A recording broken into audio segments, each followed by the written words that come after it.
Okay, hey everyone! This is just going to be like a kind of quick video, crap tested quality because I don't feel like pulling out my big camera to do anything really nice. I'm sorry. And I'm getting ready to go to dinner with a friend, so I'm trying to make this like real quick. But today is March 1st, and it's not really a big publicized thing or anything like that, but March 1st marks Self-Injury Awareness Day, which the support colors for are orange, but I do not have any orange clothes, and about 4 years ago I bought an orange bracelet, but it was glass beads and it broke like last year. So I can't even wear that to show it off to you guys. I'll have to buy another one soon. If any of you guys are interested in having one of those, recoveryourlife.com has them.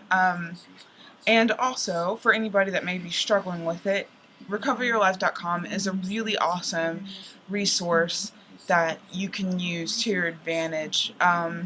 You can be completely anonymous on there if you want. I mean, granted, you have to make an account, but you don't have to make your account connect to your everyday life, if you know, if you like understand what I'm saying.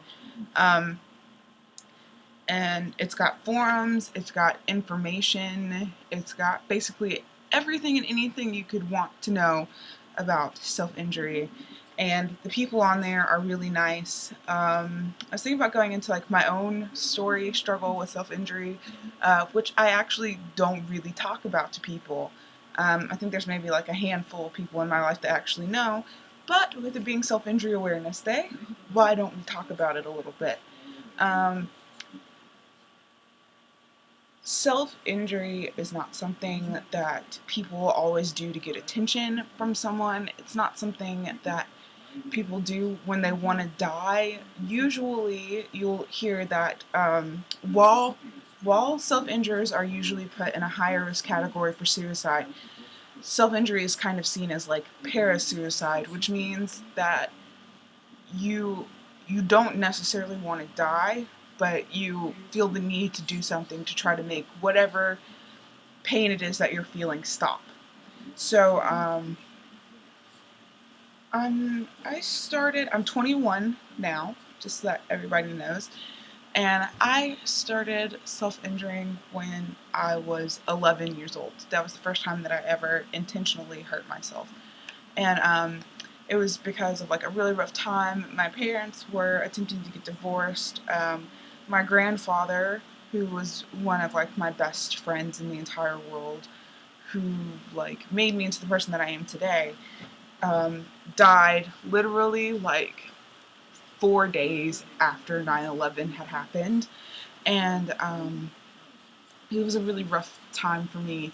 And my family is military, and so going along with that, I was kind of always raised to, if you have an issue with something or you have a problem with something, not outside of the family, but inside the family, you keep it to yourself. Like, you don't tell other people about this kind of issues. You keep it to yourself and you find a way to deal with it. And so at 11, to me, that was the best way to deal with it because I couldn't talk about it to anyone.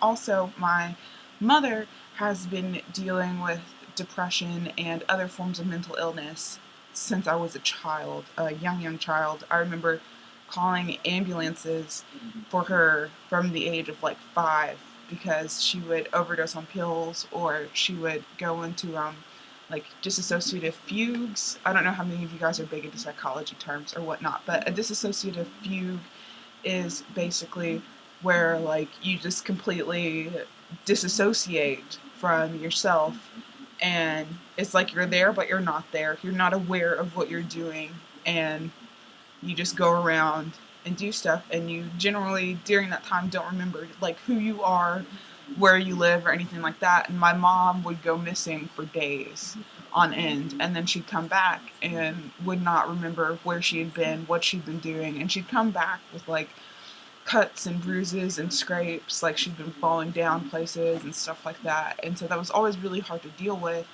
um, Add to that the fact that my father is also military, and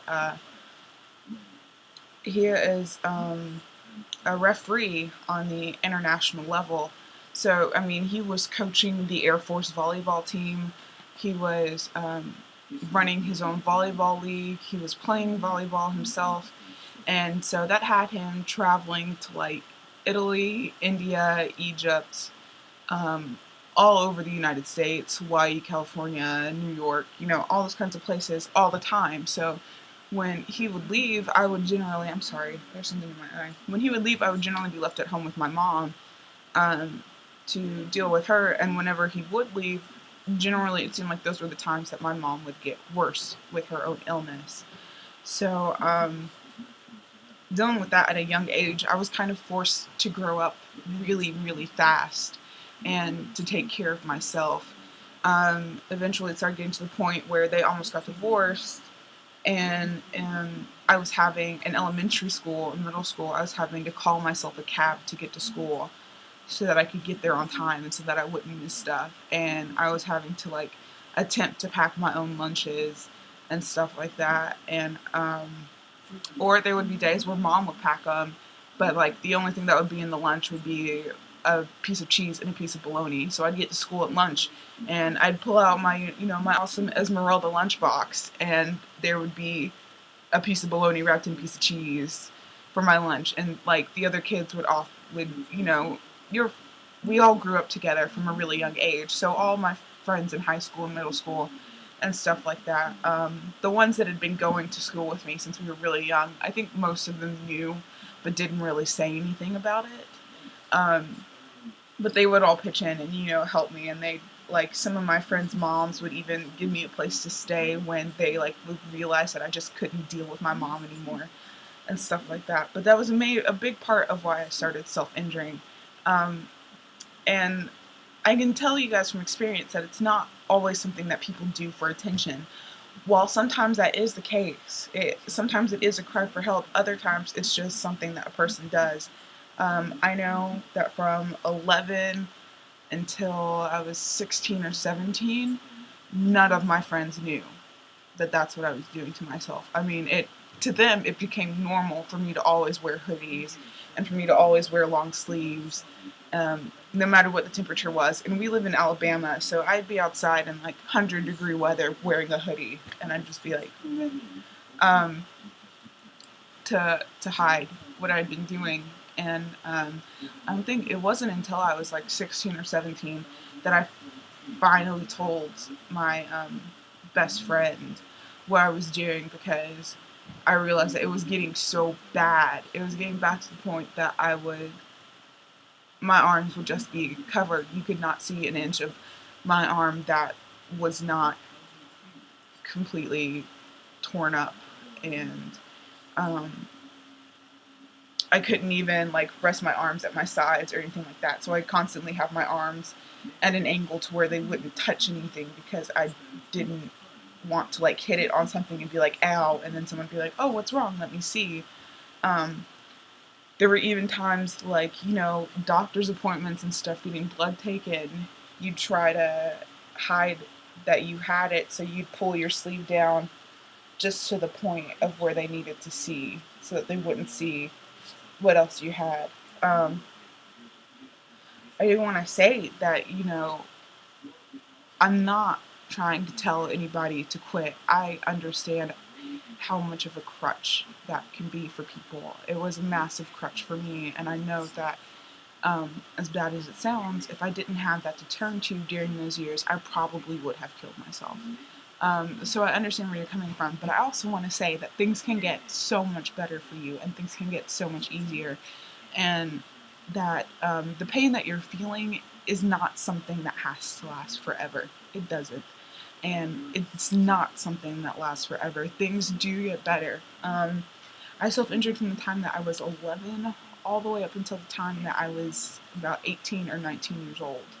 So I was self-injuring for about 7 to 8 years, and it really does become an addiction. Um, I know a lot of people have probably seen the before you cut thing, with talking about how everything becomes revolved around it, and it really is true. So if this is something that you're struggling with, I really do just urge you to get help. Um, Talk to someone. You don't even have to necessarily talk to them about your self injury itself. but get to the point where you can talk to someone about what's going on with you, because that's one of the most important things that you can do, and it's one of the things that will help you out the most. And I definitely realized that uh, what I needed was the ability to speak to people about how I was feeling and about how hurt I was and how much pain I was feeling. And once I got to the point that I could actually talk to people about it, I mean, I won't even lie, like, still now I struggle to tell people, like, when I'm upset about something or whatever. But having the ability and knowing that there are people there, and there are so many people out there who are willing to talk to you and listen to what you have to say, as long as they, like, just simply knowing the fact that listening could help will make people listen. It will. And you shouldn't be afraid to talk to someone. And if you ever do get to the point of telling someone about what you're doing, um, don't don't be afraid to do that. I got more help than I could have ever imagined just by telling my friend what I was doing. And I won't lie, like, I know the fear that we self-injurers tend to get about telling people. Um, but it's a fear that once you tell someone, it almost like dissipates right away. And it's so worth just talking to someone and telling someone, this is what's going on with me. Um, would you mind just giving me an ear, even if that's all you can give? I know my friend who listened to me, Devin, having her there um, for me all the time. And I had my friend Devin, I had my sister Holly, I had my friend Victoria. Having people there like that, it just helps. It helps so much if you'll just talk to someone. Um, and it is true. You don't If you want to talk to someone about it as soon as possible, because it's not something that you want to live with for the rest of your life. I don't think that you'll be able to see on my camera or not, but I've got scars all over the place still, and I haven't. You can see they're raised up and stuff. I haven't self-injured in almost 2 years now, and I'm still got scars on both arms from it, and they're not pretty. They're not pretty. I'm really glad that they're slowly starting to fade, but that's actually part of why I got these tattoos on here. This one is love, because I just wanted to remember, this is the arm that I usually injured on, and so I just wanted to remember whenever I looked down uh, that was something I was missing all those years. I was forgetting to love myself. Um, and it's always difficult to love yourself, but it's always nice to have a reminder that you can love yourself, and you're worth loving yourself, and you are worth having someone there to listen to you and help you. A lot of you probably don't even know me, but if you ever want to talk to someone and you don't have to worry about someone telling anybody or anything like that, I'm totally here for you. Like, I'll put my email and like my Facebook down there, and you can get in touch with me. I'm always open to talking to people. I've talked to a lot of people about this, especially online. I'll also put the links in there for Recover Your Life. It's got a lot of information on it that can help you.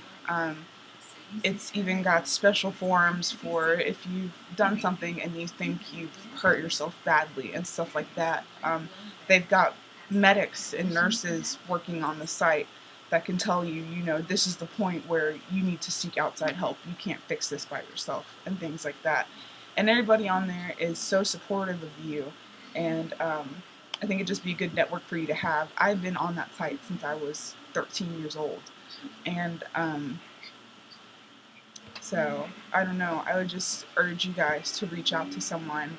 And everybody that doesn't even self-injure, if you think that someone is, if you click on the link for Recover Your Life, they've got the things for like how to tell if someone is, and they've even got support forums for people who know people that self-injure, so that you can get on there and talk about this person is going through this and I'm not entirely sure how to handle it, how should I? And there's so many people on there that don't self-injure themselves, but know people that do, that will be like, well, this is probably the best way to handle this situation.